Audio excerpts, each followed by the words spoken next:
Welcome. In this video, we have another trade breakdown. And yes, I'm still going to hammer home the concept that we've been talking about, which is how to trade and the best time frame to trade using multi-time frame analysis and structure the right way. We've been going over this strategy or this concept for some time now, and it's just the same things over and over and over. A previous structure broken, yet to be tested, can expect to be respected. So once this was broken to the downside on this daily time frame, once we got this break of structure to the downside on the daily time frame, USD CHF. Let me go to it real quick. So here's where we are. We left off. USD CHF buy limit 0.91519. Stop loss on screen. Take profit on screen. Picture and chart everything with it. So let's go over and hop into this trade breakdown and figure out how you can get some valuable knowledge out of some trades that I've taken. On the daily, like I said in previous videos, we don't need to do a full multi-time frame analysis, even though that's what we normally do here. We can do a quick one. On the monthly, we're starting to make moves to the upside, breaking structure. On the weekly, we've created an impulse breaking structure. We're recently broken below this area, and we want to see it come back and retest, which it is currently doing right now. But if we drop down to the daily time frame, we can get a little more in depth as to what we're looking at. So most recently on the daily time frame, which is the best time frame to trade from. So if you're just going to pick one time frame to use to analyze the market, I would recommend you use the daily time frame, because the daily time frame encompasses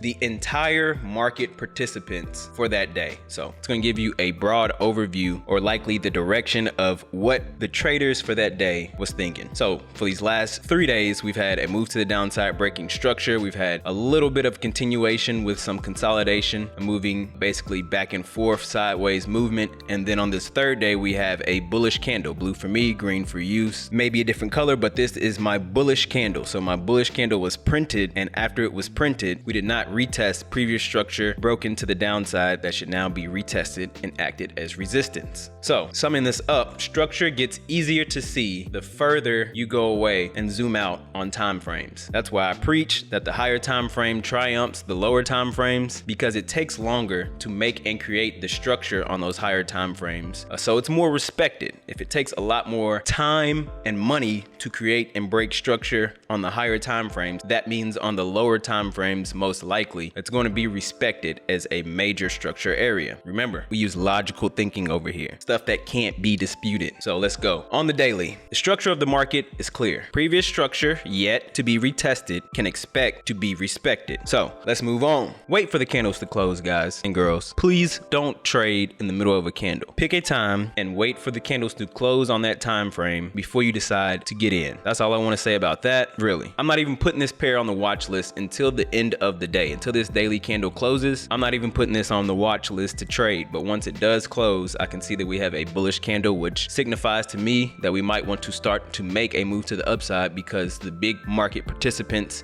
for this day closed bullish. Now remember, the goal is to spend as much time not trading, not looking at the charts, not analyzing the market. That's the whole goal of trading. You don't want to spend all day looking at charts, because then you defeat the purpose of trading. Trading is supposed to give you your time freedom. So if you spend 8 to 5 hours a day on the chart, you might as well work a job. That's a guaranteed check that you're going to get. You may not get a check if you spend 8 hours for 5 days on the market. You may actually lose money. So remember that. Just simply looking, we have previous structure broken to the downside. We want to see it act as resistance once it gets retested, and that's on the daily time frame. So we are getting our whole direction, our whole take profit, stop loss, all of that comes from the daily time frame. We can analyze the market and get a broad overview of what we like to see on the lower time frames using all the knowledge that we've gained, everything you've learned from this channel so far up until now. To this point, we're using everything in the previous video. So I recommend you please do your research, or at least start from the channel from the beginning and work your way to where we are now, because the channel is meant to be grown with. There are concepts that I talk about in the beginning that I build on throughout to get to where we are now. But let's go down to the 4-hour time frame. Now that we've got our direction and the actual signal, it's not really a signal, but the actual signal that the market wants to move to the upside by this daily candle bullish close. So once we drop down to the 4-hour, we can start to identify a few more things to add to our confluences analysis of why we want to take this trade and how to go about it. And if we jump to the 4 hour really quickly, it may be hard for you to see. I'll try to zoom in on it. But this candle right here, I may have done a video on it. This candle right here, we had a push to the upside and then the market came back down and closed, but it closed bullish with a green candle. A long wick to the upside and a bullish close on the candle. Do you know what I'm saying? I'm gonna give you a little chance, 5 seconds, type it in the comment section. What do we want to see from this? All right, what do we want to see? We want to see the next candle fill in this wick, because if we go down on lower time frames, we'll see a move to the upside, breaking and creating structure, and then we have a pullback where it looks like the retracement is a perfect place for the impulse to come to for the continuation to the move to the upside. So simply put, it's just the most common pattern in the market in one candle, all in one candle. So you get to see that there was a move to the upside. When we go down to the 1 hour time frame, we're looking for the retracement, and then after the retracement, we expect there to be a higher high, or at least come retest these highs before it gets rejected. And by then, over here, we're already risk-free. So that is what this candle signifies, and that's on the 4 hours. So we drop down one more, which indicates to us that we want to see more bullishness continue, at least to come retest the top of this wick to where we'll be able to go risk-free. And what happens after that doesn't really matter to us because we're risk-free. Now remember, it makes sense. There's a why to why we do everything, because we use logical thinking over here. So we have that going for us so far. We have the daily pattern that is broken structure and yet to be retested on the 4 hour time frame. We have the candle that we want to see the next one fill in the wick. And if we do drop down to the hour time frame, so once we drop down to the hour time frame, you can see this candle in a little more depth. So we had the break above structure. This was previous structure resistance. We had the break above structure, and then we had the retracement coming back. And this is what the wick shows you. This is the only portion that the wick shows you is right in here. This area right in here is what you see as the wick. What do we expect after a impulse and a retracement? We want to see another impulse, creating a move, breaking structure in the direction of the trend. On the 1 hour, of course, you're getting a little more in detail, so the trends can change very quickly. But right now we have a higher high, and we're expecting a higher low in order to confirm the market structure. So we're using multi-time frame analysis and market structure the right way, even all the way down to our entry time frame. So down here on the 1 hour, we're starting to get the retracement, and this is exactly when we got in on this market. So as you can see, the signal was sent out when we started to make the impulse, and we were just looking for a 0.91519 retest before the market continues to the upside, which we did get our trigger met and our trade triggered, right after this hour candle came down and closed. So now let's go into why we chose this area as our entry, because if we do use everything that we've talked about on this channel, all of our confluences, we can take our Fibonacci, because we know once we have a impulse, the Fibonacci tool gives us the best possible places for the market to come back for the retracement before it starts the next impulse to the upside. And then we're going to use the same thing that we used on the daily time frame to actually find our take profit, to find our entry, which is previous structure yet to be retested can expect to be respected. We had previous structure resistance right in this area. Every time the market came into this area, we got rejected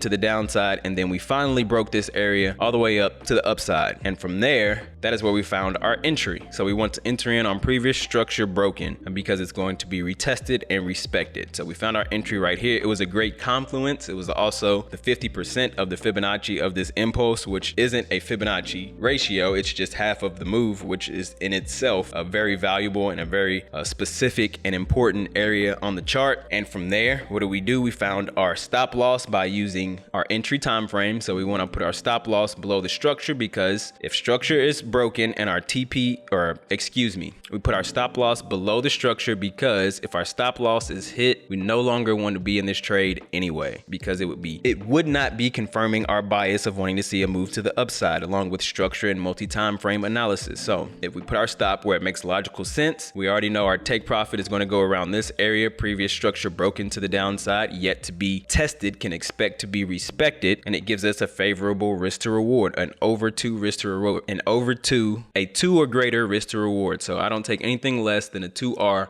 on any of my trades, and I tend to look for a 3R if I can possibly squeeze it out. So anything greater than a 2R risk to reward is good over here. And then from there, all we have to do is just let the trade play out. We already have our risk management in place from the rules of the strategy, and then we already have our trade management money management. It's in the strategy. But we already have our risk management and how we're going to go about this trade, when to go break even, what to do if we're getting close to our stop loss, how to take profits if it looks like the market's not going to complete, stop below the low on the lower time frames with a favorable risk to reward. So all we have left to do is to let it play out. The link will be in the description. It'll also probably be the first pinned comment, but if you want to check me out or learn some valuable knowledge, I think that it is a good place for you to just become a member of or join the community. I'm giving out a lot of free and very valuable education on this YouTube channel, so you can only imagine what you get inside the program. But yeah, all we have to do is let it play out. So we'll play it out. We go into a little bit of drawdown, but you can see that our structure that we drew is being respected right now. We're getting a little disrespected, running in a little bit of drawdown, but as you see, price came in, created a double bottom, and exploded to the upside to go ahead and hit our take profit for a nice 41.6 pips. We were risking about 20 pips, which equals out to be a little over a 2R risk to reward. That's it, man. Like I said, check me out if you want to learn how to trade like this, get really good entries, your stop loss protected, and your take profit hit to the T, extracting as much as you can out of the move. Click the link in the description. It'll also be the first pinned comment. But other than that, proof is in the pudding. Check the screen.